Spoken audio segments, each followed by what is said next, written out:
Hi, everybody. Good morning, good afternoon, good evening. Welcome to Power of Knowing's Forum Knowledge Nexus Talks where ideas converge. LinkedIn Live episode 109. Today we are discussing on the topic of the path to peak performance, balancing stress and success. We have the honor of having Manisha Gupta, a high performance coach. Without further ado, let's welcome Manisha to our dais. Hi Manisha, good evening. How are you today? Hello, Prem. I'm doing good. Thank you. Small intro about yourself to the audience. Sure. So, Yeah. first of all, thank you for inviting me to this conversation on a topic which is very close to my heart, balancing stress and success. Okay. And as an aspirational working professional, as a working mother, Mhm. and many of us as working parents would agree with me that while we put on multiple hats, it becomes very, very important that we are able to strike that balance between stress and success. So, to start with a quick introduction about myself, I'm a mechanical engineer by education. And after a long stint with IT industry of around 2 decades, I started on my own as a high performance coach in 2022, early 2022. And I bring that rich experience from the corporate because I've seen people being very committed, being very focused on what they do, but there is a lot of focus on the outside in terms of what they would want to achieve and how they see success.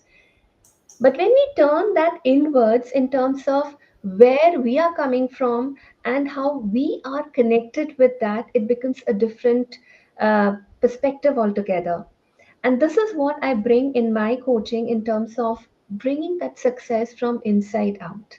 So that is pretty much about me, Prem. Thank you for that, Manisha. Thank you for that introduction. To open with, what is stress in our current modern and competitive world, and how is it impacting our success? Okay.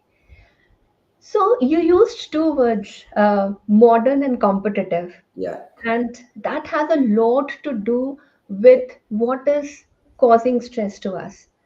So while we will talk more about this as we move forward, but the kind of world that we are living in terms of the way the information is made available to us almost 24 cross 7, the way we are connected across globe.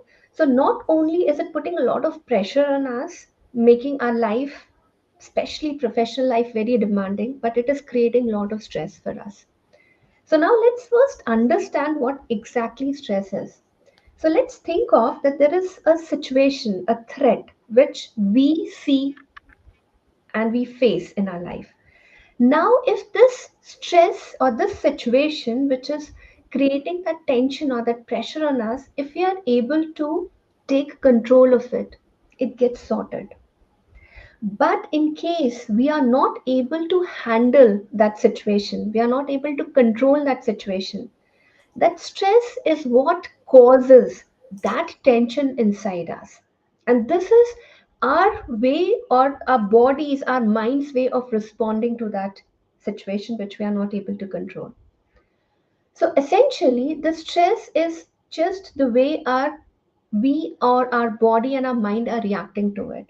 Now, what really happens is when we come across this situation, our entire focus shifts on this. It is like I'm not thinking about anything else, but I'm just stuck in this stressful situation. And this is what happens when we are getting there. Now, let us understand that when we come across such situations, sometimes they are just temporary in nature, which means that we are going through some acute stress. Like, for example, there is a very important high stake client meeting that is planned for end of this week. Now, as we are preparing for that meeting, we're going through that situation, that stress. But once the meeting is done, we are out of it. But if this stress becomes a habit, which means it becomes chronic, and we are in the stressful situation because of some or the other reason almost all the time, then it really needs to be dealt with. This is where it needs to be addressed. And hence, what is important is we start looking at our life, that where is the stress coming from and how it is impacting us. Now let's understand that stress can impact us in many ways. It can impact the way we are present, how our abilities are, how we show up, how productive we are. It can impact our health, it can impact our relationships. And it is just like that. Think of it, that stress is causing our machine, we as humans, to underperform. So it's like a machine has a lot of features, but you're just not able to use it fully. And because we are not able to perform at our peak potential, at 100% or even closer to that, we are missing opportunities. We are missing opportunities to grow in life and to be successful. So, pretty much, this is how the impact can be seen in our daily life.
Network issue that we faced, and we got dropped for a second. Okay. Can you hear me now? Yes, I can hear you now. All fine. Sorry about that. Can you share a pivotal moment where in your career you had a balance, had to balance immense stress and success, and how did you negate it? Okay. So, this reminds me of year 2020. Mhm. At the start of the year, I was recently promoted Okay. to a senior management level, and with a new role and a new set of responsibilities, I was still trying to navigate my way through. It was the year of the pandemic as well, and just 1 month into the lockdown, I delivered my daughter. Wow. And with a new role as a mother, with the new responsibilities of the little angel that we had to take care of, and especially during the pandemic with almost no support. It was a time when there were a lot of things that were coming at the same time, and I had to handle a lot of things. One thing which I realized around that time is I was just turning into a person which I have never been. I have been a very cool, calm, and a very organized person. And this was the time when I felt a lot of stress. In fact, I one day I just sat down with myself and I thought, is this who real Manisha is? And that day was the time when I decided I have to do something about it. I talked to my husband, I talked to a very close friend and a colleague of mine who had been through motherhood, to understand that what exactly I can do about this. And one thing which I very clearly remember her words were is just take one day at a time. So Yeah. I started focusing on my priorities. I just started taking one step at a time, tiny steps, to see that what really I would want to do. So, what really helped me in that moment was I prioritized, I looked at taking baby steps. And in fact, what added to that was I got an additional role. So, I was working as a delivery manager for an important delivery from offshore India. And I took up an additional role of a technical architect because I had a strong architecture background as well. So, all this was just piling up. But this focus and prioritization really helped me move forward. So, what I would say is that just take one day at a time and just move on, move with the flow.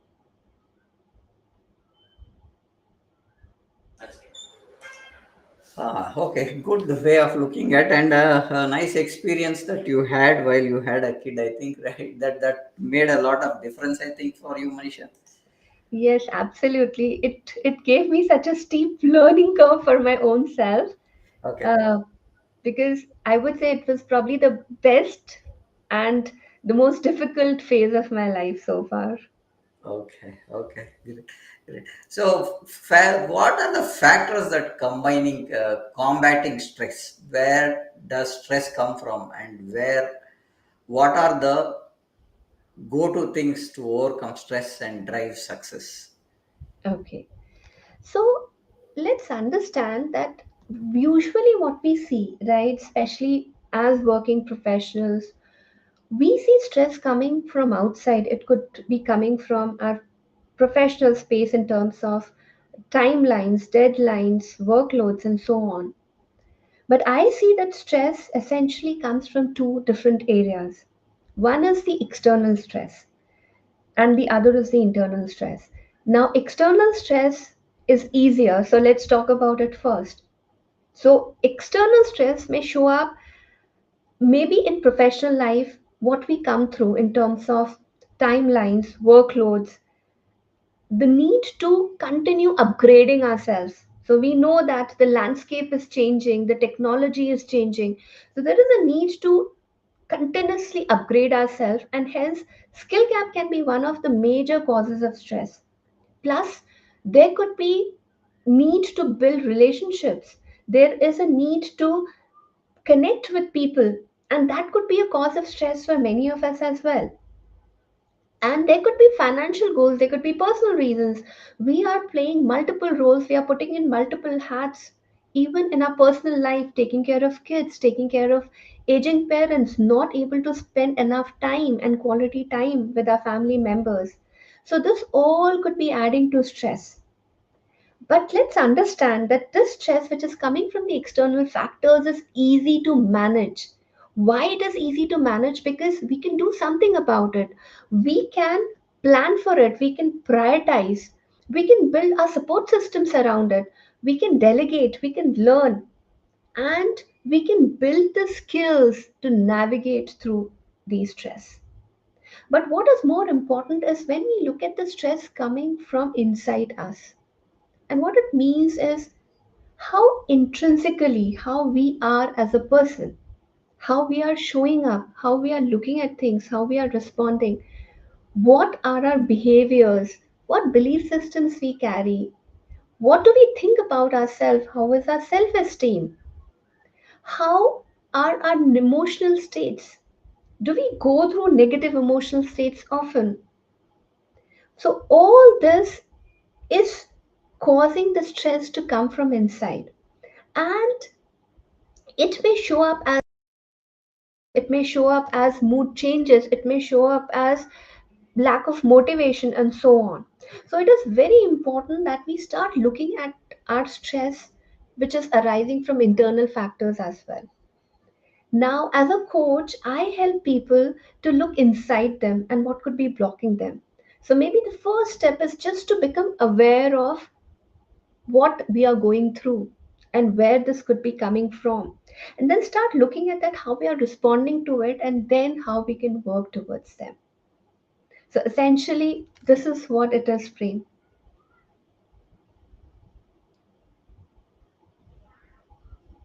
I'm not able to hear you, Prem. Did I lose you?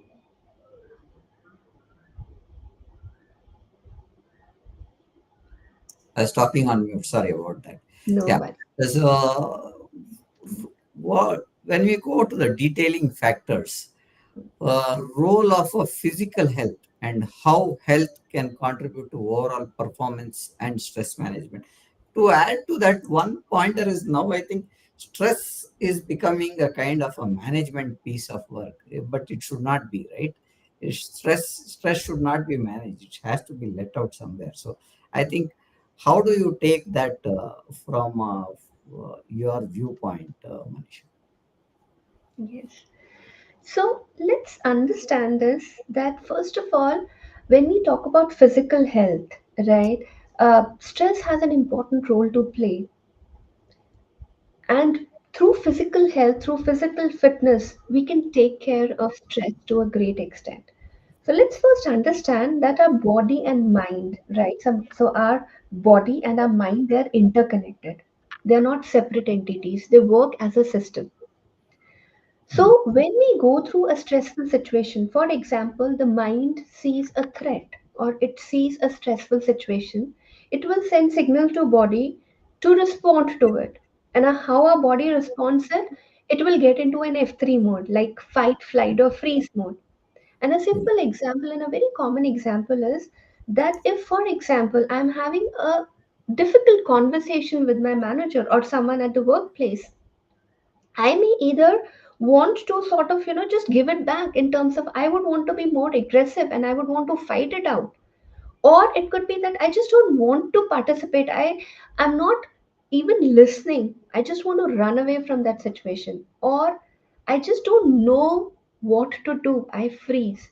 And when I come back to my cubicle, I realize that, oh, I should have said this. I should have brought up that point. Now, when we get into this F3 mode, what happens is that the body starts to change. We get into what we call as a non-resourceful state, which means that we are not able to access our body's resources, the natural resources like the cognitive resources available to us, the logical reasoning, and so on. And that is how our mind sort of impacts the body. And when this body goes through this change, it gives the signal back to the mind, and then they get into a loop. So it is important to understand that if we can break this loop, if we can break this chain through being more mindful of our reactions in our body, we can actually alter our state of mind. So, like through simple practices, through simple breathing practices, through simple mindfulness practices, we are able to break that chain. And that is how it is important, very important to see that we focus on our physical fitness.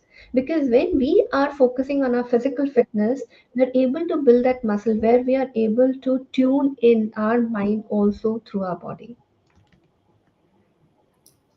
So, Manisha, we discussed on personal journey. We discussed on factors combating stress, then the role of physical health. Can we say what is the impact of technology here, and how technology influence stress levels in workplace, and what tools can help them in managing this? Okay. So I would say that, the way the technology has impacted, the way technology has influenced our life, in a way positively, we are able to stay connected, we are able to collaborate, we have access to information, quick and fast access to information that helps us carry out our work.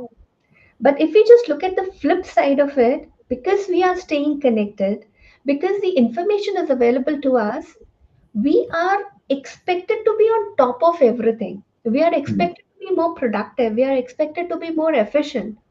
So, in fact, I would want to share when one of my client was sharing with me that how she is expected to be available even at 10 p.m., 11 p.m. at midnight. She's expected to attend the calls because she's working with global team, and the expectations are that people have to be available. This is how technology has started impacting our lives.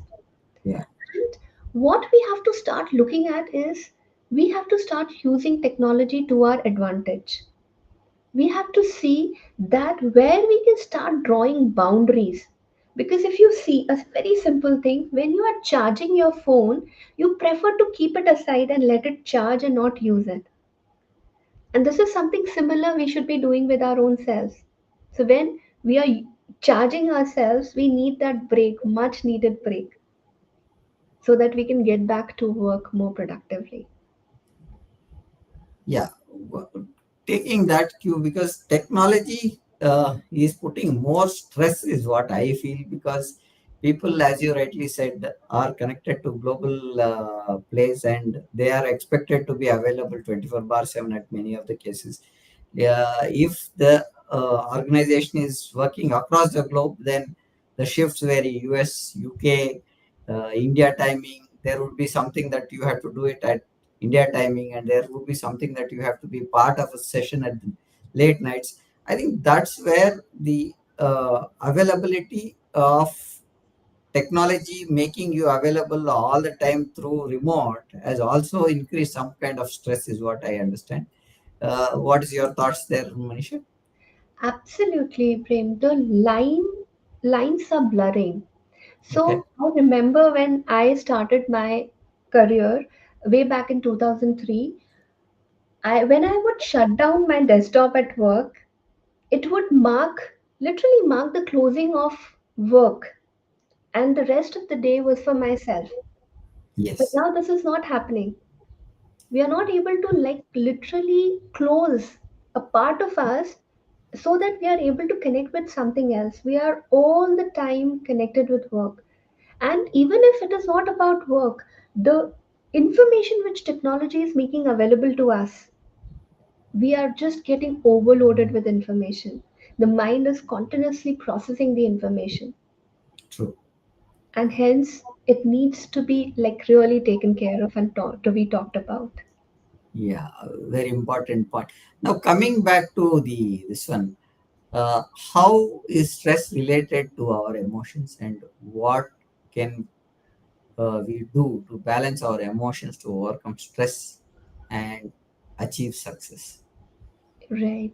So in a way, I would say emotions and stress, they are very interconnected. So if you would see what exactly is stress is when we see a situation or we see a threat, we feel that tension, we feel that pressure to control that, to do something Yeah, about it. Now, if you're not able to control it, if you're not able to do something about it, we go through a lot of emotions. And right. this emotion could be of anger, it could be of fear, it could be of worry, it could be of helplessness. It's like, what should I do about it now? I'm not able to do anything. Am I really worth it? Am I capable of doing it? We start questioning our own selves. That chain of thoughts leads us to certain emotions. And these emotions, again, they sort of take control over us. We feel stuck in those emotions. And what happens when we feel stuck in those emotions? We are really not able to handle the initial situation which was caused by stress. And it is like, a vicious circle that we get into. And this is how the emotions are interrelated with stress. So, what you would see often, we observe that people who are stressed, they will go through a lot of emotions. They will go through a lot of mood changes. They will go through a lot of ups and downs because they're not able to regulate their emotions as they must. So, while to combat this, while to take care of this, we have to start focusing on our emotions. And uh, one of the areas that we can start looking at is emotional intelligence. Now, this is a huge area. This is something which we mostly do not talk about because we feel that emotions have to be separate from an individual when the individual enters a workspace and so on, right? So, in a way, as we mature, uh, we don't even feel comfortable talking about emotions. Correct. Just, keeping aside the expression of the emotions. So, the starting point is understanding, becoming just aware of our emotions. Like, what is it that we are going through? What could be causing it? What is it that am I thinking about? Where is it coming from? What can I do about it? And so on. So, just becoming aware of your emotions and then slowly building that muscle to be able to regulate your emotions, to take charge of your emotions, to be able to understand that if this is the trigger of my emotion, now what can I do about it? So, if we are able to just balance out these things, we will be Yeah. able to let go of that stress. As you said, not manage, but let go of that stress in our life. I was recalling one quote which I heard from Sadhguru on one of the discussions. He was called in to the US. This is about some years ago, and he was told there was a session that you have to take, and that session is about stress management. Then he asked them a question. I knew there was stress, I knew there is management. I didn't know that there is something called stress management also, which I Mhm. think stress has to be just stress is another way of exerting some things that you are not in a position to control, is what he said, and that should not be managed, is what he said. And I don't know whether he took up that session or not, but he said stress is to be letting go, not to manage it. So going forward with that cue, if you can summarize some of the stress management techniques, what are some practical stress management techniques you use daily to maintain peak performance? Sure. So I'll talk about myself, that what has helped me, and then also what has helped my client. So Mhm. one thing, what as I shared with you, I have been a pretty organized person, and one thing which, as a personality, which is very important for me, is to be very clear about what I want from my life, what is important for me. So once I have that priority set, that say, for example, these things are my priority, then Mhm. it sort of takes a lot of stress away from me. Yeah. So for me personally, there are three areas that I see as a priority. One is my physical fitness, Mhm. second is my mental well-being, and third is my personal growth. And if I see that I'm doing something about it on a regular basis, then I see that a lot of my stress is gone. Yeah. So I do include practices like yoga on a daily basis. I do mindfulness activities and meditation on a regular basis.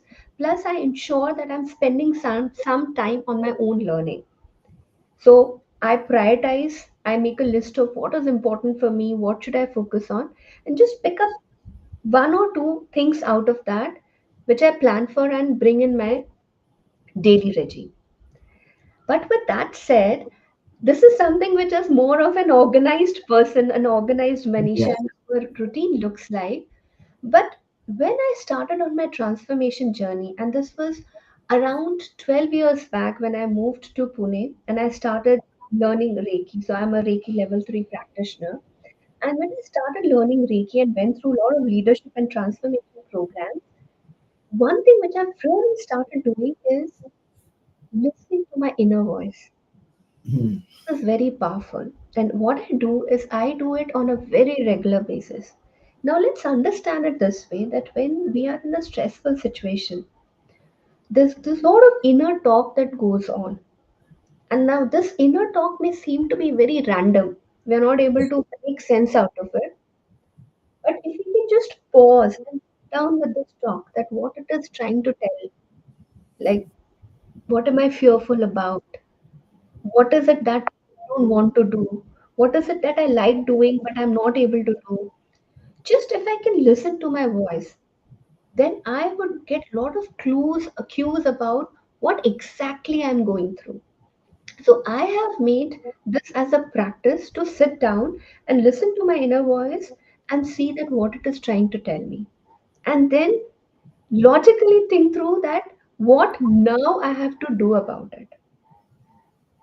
And even in NLP, so as an NLP coach, we use lot of techniques to listen to our inner voice and to be able to turn around our inner voice.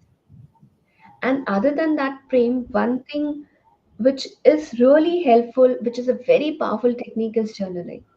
So journaling is like giving a structure to our random thoughts. So when we write, we are in a way pouring out what is inside us, and we are also giving a structure to this randomness, which can be signs of stress or showing what the stress is about.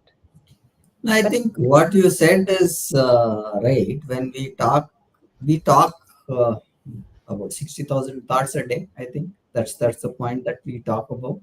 yes, So that kind of a thought process that we have with our inner self-talk is, and 95% of it is negative, what we talk about ourselves. Maybe it will fail, maybe I will not succeed, I am fear of failing, that can cause something. So these are the things that I think you are right in saying that. What I feel is journaling also helps in But many of the people start journaling, and after a few days they stop, saying that I'm already not able to complete many of the tasks. Now you want to list them and tell me that you are not done work. So that is where I think most of the people fail to keep a journal, or even an expense tracker, to be precise. Now the most of the people get stressed are due to financial issues, and most of the journaling has to happen through what is coming in and what is going out in a monthly basis if you are a salaried employee. Though if you are running a business also, what is our expenses, or a business owner you are. So if you have few people under you, you will always have to calculate what is my inflow, what is my outflow, and am I going to meet my numbers and stuff. That also becomes a kind of stress for us to handle.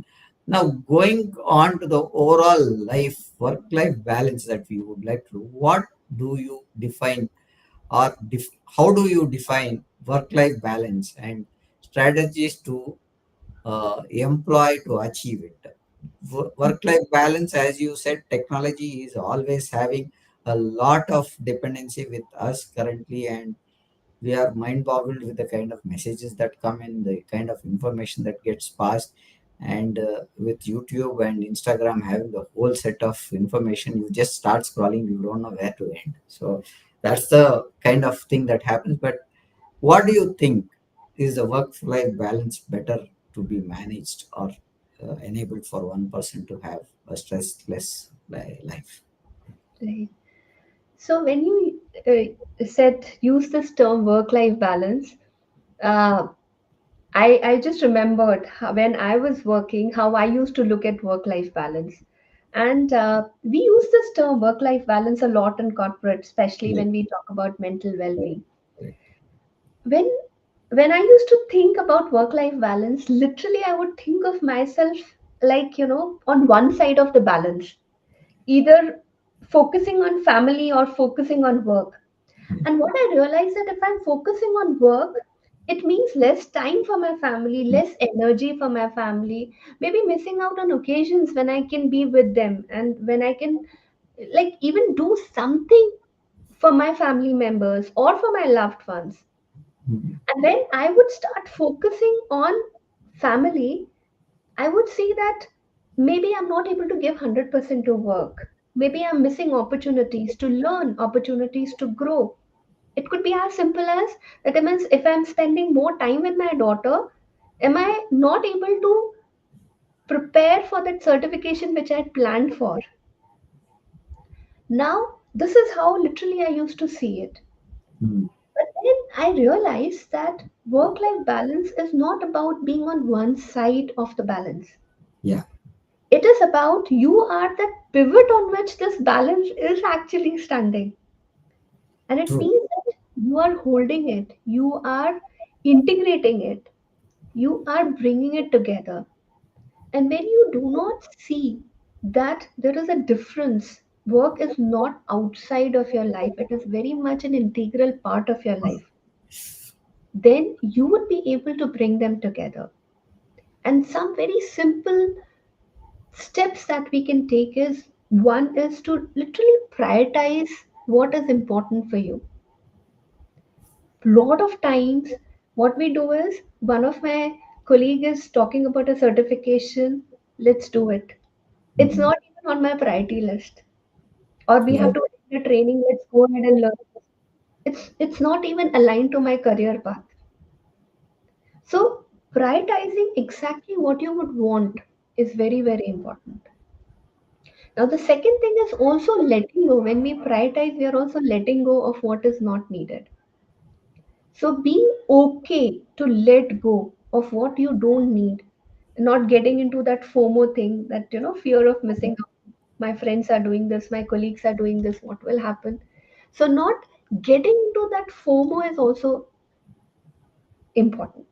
Yeah. And lastly, being flexible and open, which means that if you have a certain thing in your mind, you are being flexible that okay, if I am not able to do this, but it is on my priority list, I will schedule it. An Hmm. interesting thing I'll tell you when I was sharing about my life with you, that most difficult phase probably of my life, when I look back and when I started sorting out my life, and I started planning my priorities well, one of the very important thing which was pending from a long time was writing a book, and it was during that time that I wrote my first book and I got it published. So Wonderful. I would say that we are much more capable of doing what we think we can, provided we start focusing on what we would want to. I completely agree on that because if you really look at the time that we have for any person in a day is about 24 hours, and what is that the others can achieve and what is that we are missing. It is more of priority, more of discipline that has to be put, and what you practice becomes an habit, and that habits become what you put it into your subconscious mind. I always refer to this pointer of driving a car or a bike. Now, when we start driving a bike, we are very hard on holding the handle, and we see if it slips and we fall and stuff like that. After a few days, you drive your bike in one hand, then the phone comes in and you pick up the phone while you're driving.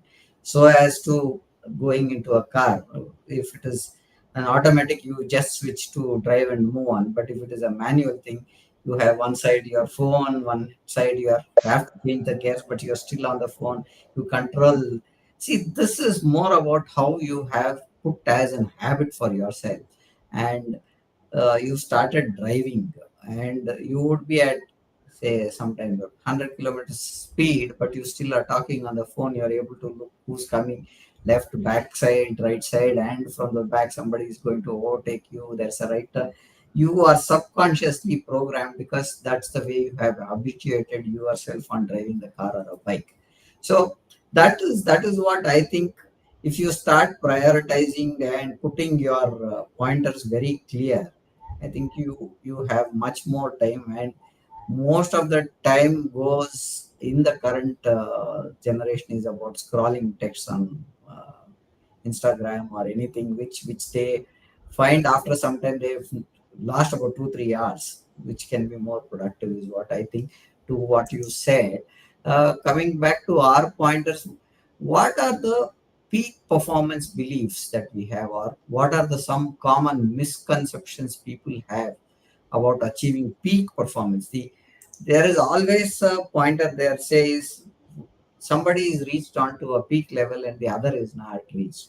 Now, if you look at our own lives, one in a family would be very successful, the other would not be. Same siblings, same parents, but the successfulness is not there. What are the some misconceptions that we can add to these kind of uh, performances that we can look at, Manisha? Right. So now when we talk about peak performance, we also need to understand that where is this peak performance leading us to? Because in a way, we connect performance with success. Hmm. So a lot of time we associate peak performance as probably spending more time, like extended hours. Okay, Hmm. I'm doing really well. I'm performing much better than say my colleague because I'm spending 12 hours at work, I'm spending 14 hours at work. So we in a way link performance with the amount of time we are spending, Thanks. which is actually not correct. Correct. It could also be about that we are linking peak performance only to the outcomes. That, for example, if I get this outcome, then only I'm performing at my best. Now, I would want to bring in a view, a different perspective to it, which is about, like, for example, one of the biggest misconception is that when we talk about our peak performance, we are seeing our performance through the eyes of the others, which means Yeah. that how others see our performance is what we see is the performance. It could be like, say, I'm performing on stage, Yeah. and either I'm performing solo or I'm performing in a group, but how others, my audience is responding to it, is that is how I see my performance. But in reality, it is not just an outcome. It is what I'm going through as part of the process, what I'm experiencing, what I'm learning out of it, how my charts are moving. That is how I see peak performance as. So, not looking at it from the eyes of the others. So, we have to see that what performance means to us, and how do I see my performance growing, and how do I define my performance. Important points there, Manisha, to take care is that we should look at not the pointers what others see in us, rather than look at what we associate and how it is to be taken care. Right, Manisha? Absolutely. Now, coming to leadership and individuals, leadership under pressure. As a coach, how Hmm. do you empower your clients to lead team effectively under high pressure situations? Because leaders are always under some kind of a pressure, which has to be business, it can be their personal life, they would be handling multiple roles as such, and with the technology being always available, how do you see leadership playing a role here, or how it can take us to a better management of stress? Okay. Now, that's a very important question. And because, as you said, the leaders, they are going through challenging situations. And it's not only about them, they have to take care of a lot of things. They have to take care of teams. They have to be in really high stakes situations, working with the clients, various stakeholders, and so on. I see that this can be done at three levels. Now, the first level is about the self of the leader. Hmm. Now, how the leader is looking at their own emotions, how they're looking at their own abilities, how they're looking at their own selves, which means that when a leader is in a high pressure situation, how is the leader responding to it? Are they panicking? Are they blaming someone else? Are they not able to handle the pressure of that situation? What exactly are they feeling about it inside themselves? Which means it is about them first. And when the leaders, they start to look at their own abilities, learn from their experience, grow, and they start focusing on their own self, that is the first level. Now, the second level, in which the leaders will be able to help and they're getting equipped to handle pressure situations, is how they interact with their team members. What exactly is the kind of conversations they have? Are they able to align the resources, not only their own resources, but their team's resources, to bring them together so that they're able to perform? They're able to do things which they are expected to do. And then the third level is going deeper beyond what is expected out of them and expected out of their engagement with the team members, is how they are sowing that seeds inside in their team, which is about empowering their team. Because probably the best lessons come from the most difficult situations.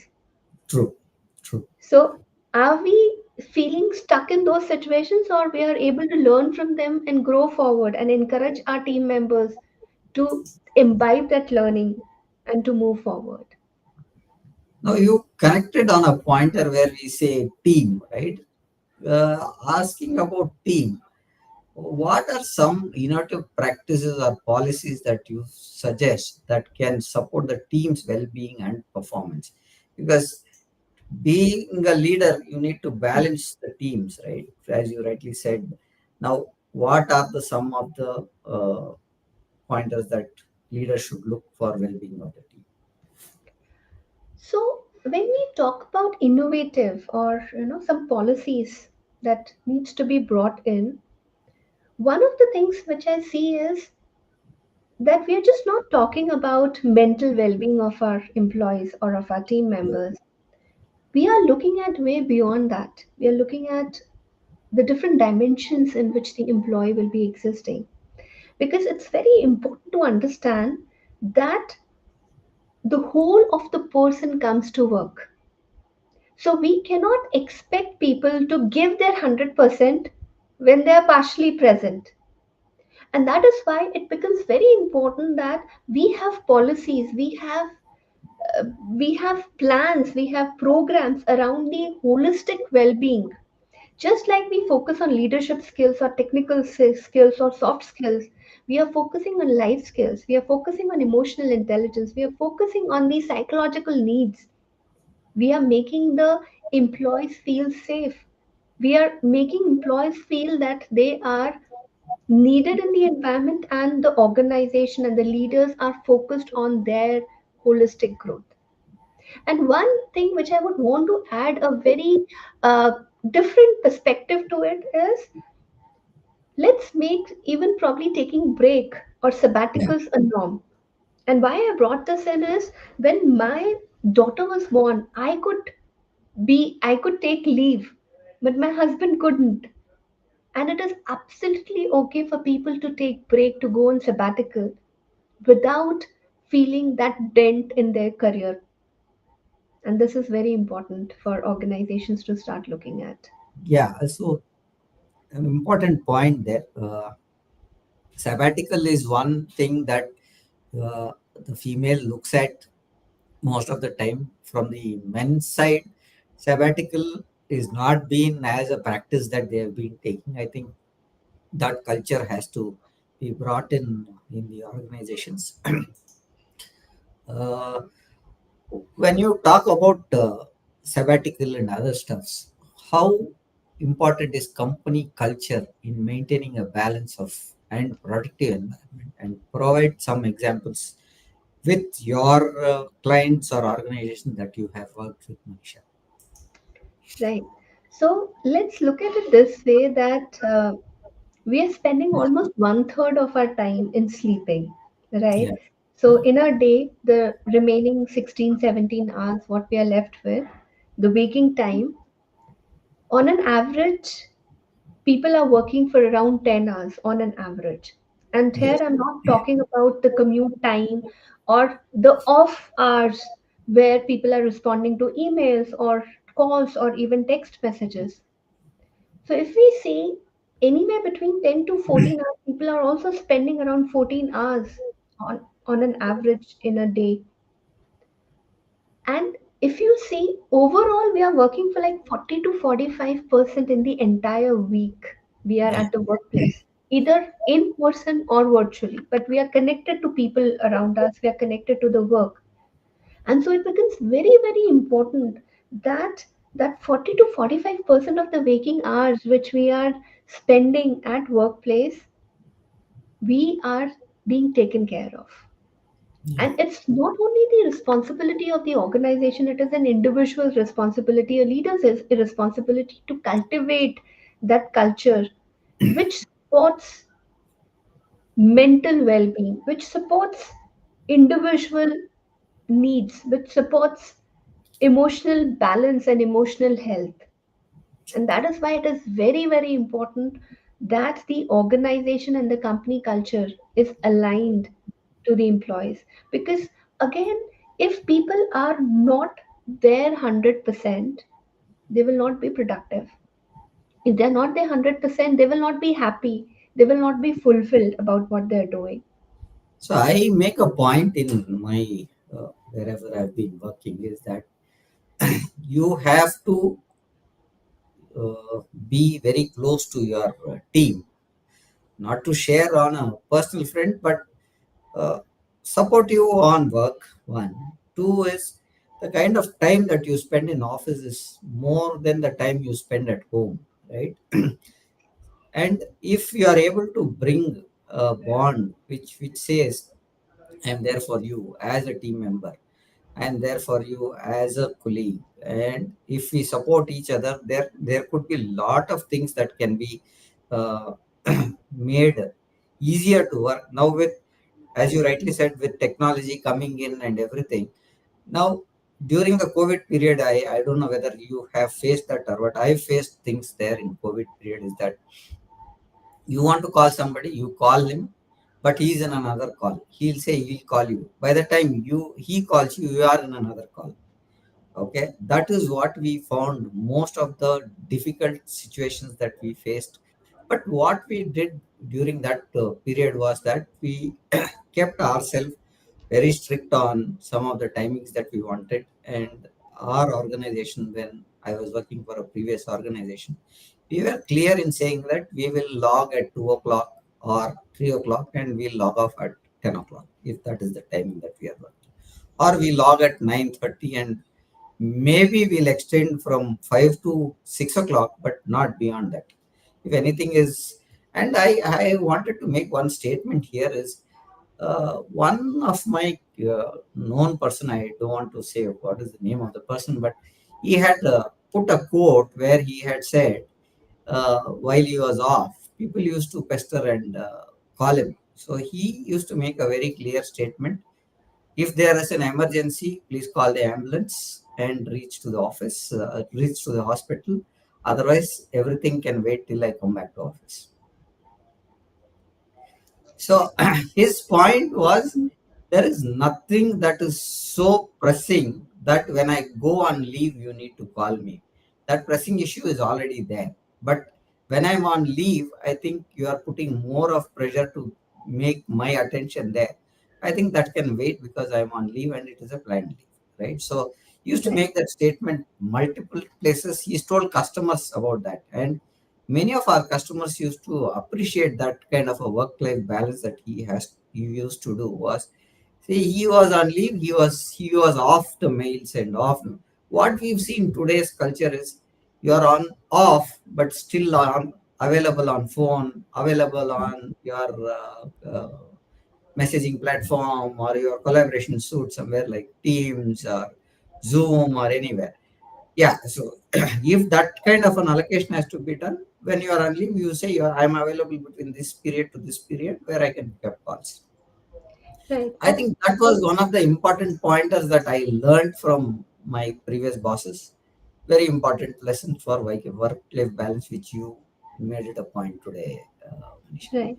And you very rightly said what we have seen that, especially, post COVID, especially as people are working remotely, the expectation has gone from hair to hair.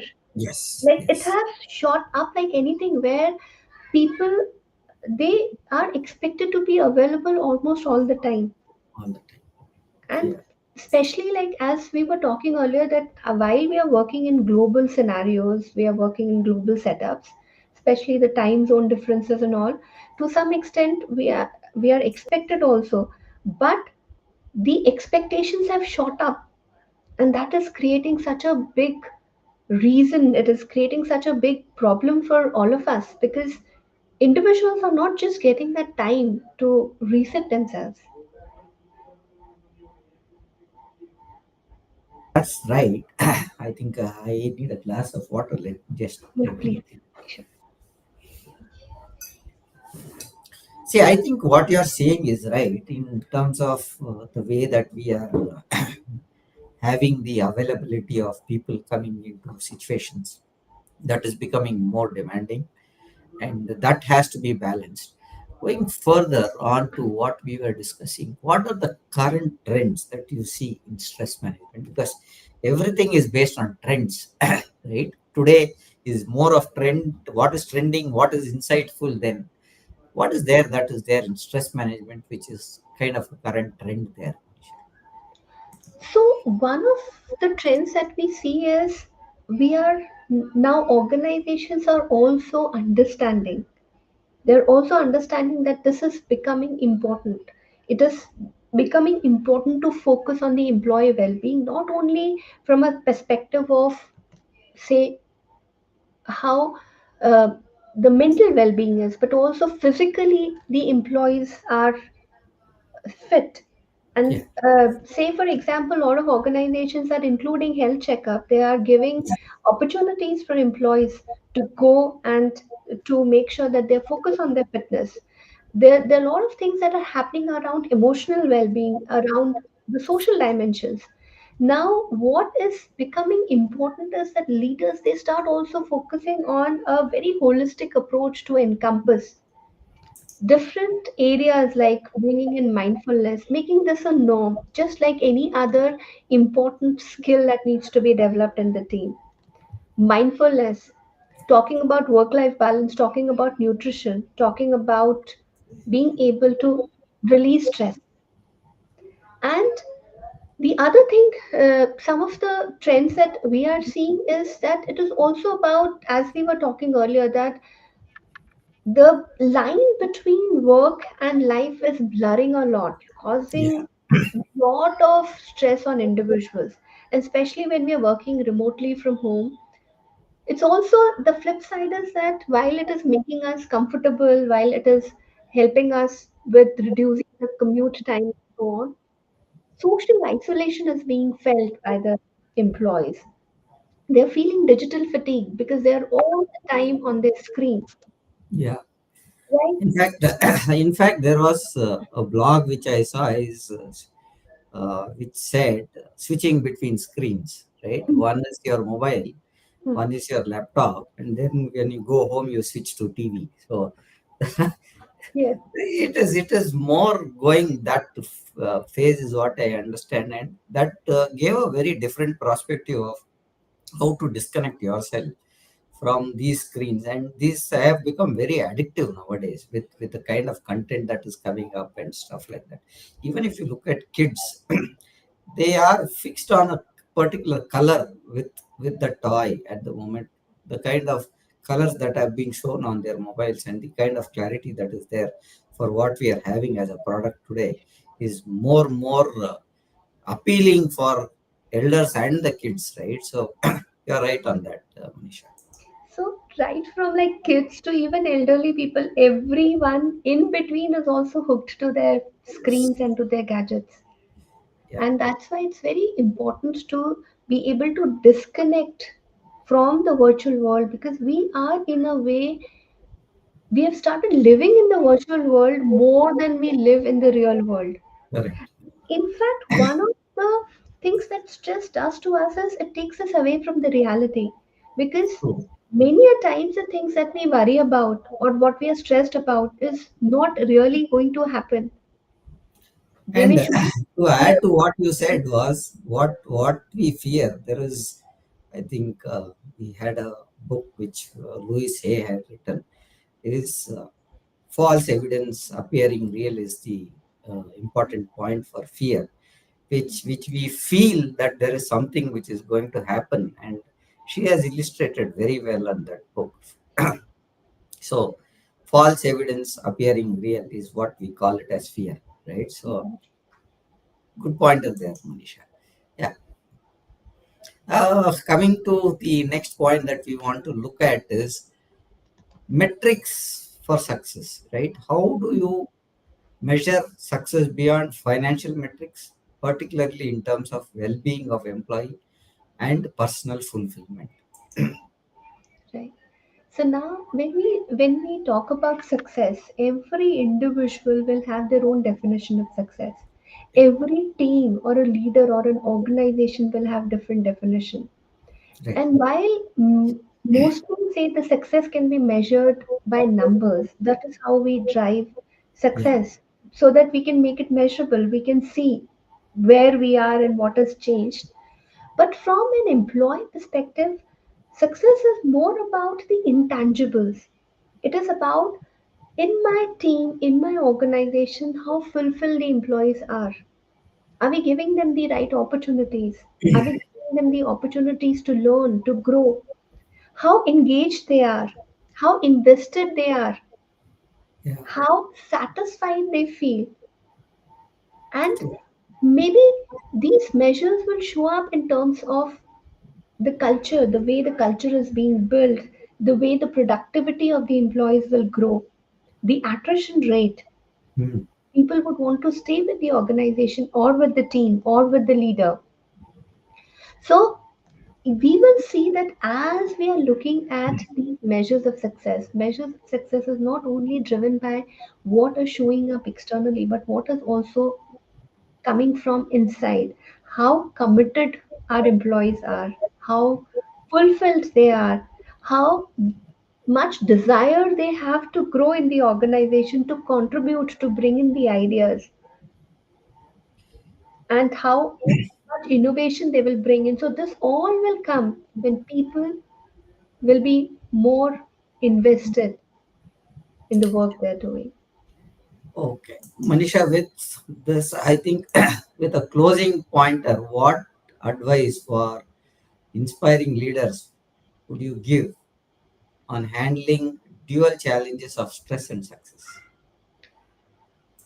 So, when we talk about handling challenges between stress and success, the first thing is that we define our success. We should be very clear about what success means to us, why we are driving that success. Even the why behind that success becomes very important, because that's how we would be connected, invested in that. And when we base our success on our values, on our priorities, not the values which someone else is defining for us, not someone else's definition, but we own our success, then we will realize that achieving that success becomes less stressful and more meaningful. And when we start to shift it from being able to look forward to that success and not like struggle for that success, then we would be able to handle these challenges much better. Wonderful. I would like to summarize on this with as we are coming to the closure of the session. We spoke about personal journey, then we spoke about factors combating stress. Then we detailed about role of physical health, and we detailed about mindset and mental health resilience. Then we spoke how impact of technology is there. We spoke about emotional balance. Then we summed up across on the some of the stress management techniques that could come up. We spoke about work-life balance. Then we also spoke about peak performance beliefs, leadership, team, the company culture, and current trends, and some of the metrics that we are looking at, and what aspiring leaders should look at. Thank you, Manisha, for being part of the podcast today. Thank you, everybody, for joining us live LinkedIn today. Please do follow us on LinkedIn, YouTube, Facebook, Twitter, and Instagram. We hope we found this discussion valuable. Our next podcast is scheduled for tomorrow, that is on 26th June, 6:30 p.m., our 110th episode, where we talk about, in continuation to what we are talking today, is health and well-being. Our employees' employment role model is what we are talking about tomorrow. Looking forward to see you again. Good day. Bye for now. Manisha, you have any other pointers that you want to make? We'll conclude on the session. If Sure. So thank you, Prem, for this opportunity. And one thing which I just would want to share as a closing remark is, let us all normalize talking about stress. Let us all normalize talking about balancing stress and success. Because when we share, we communicate, we don't feel lonely and going through it all by ourselves. We feel that this is something which is to be shared and to be looked at together. Yeah, I think your point is valid. Most of the time is stress that we don't get support, and that support can be available right next to you. Speak out and start discussing. And I think we are good. Any other comments that you want to look at? Manisha is available on the link that we scrolled around. I'll put it across where you can follow up Manisha on the screen here. This is where she is available on LinkedIn. Please follow her, and she'll give you some insights. You can ping her and post this. You can put your comments also onto the comment section where Manisha can look and respond to your queries. With this, we would like to conclude our show. Thank you, Manisha. Once again, So much. see you. Great being with you today. Same here.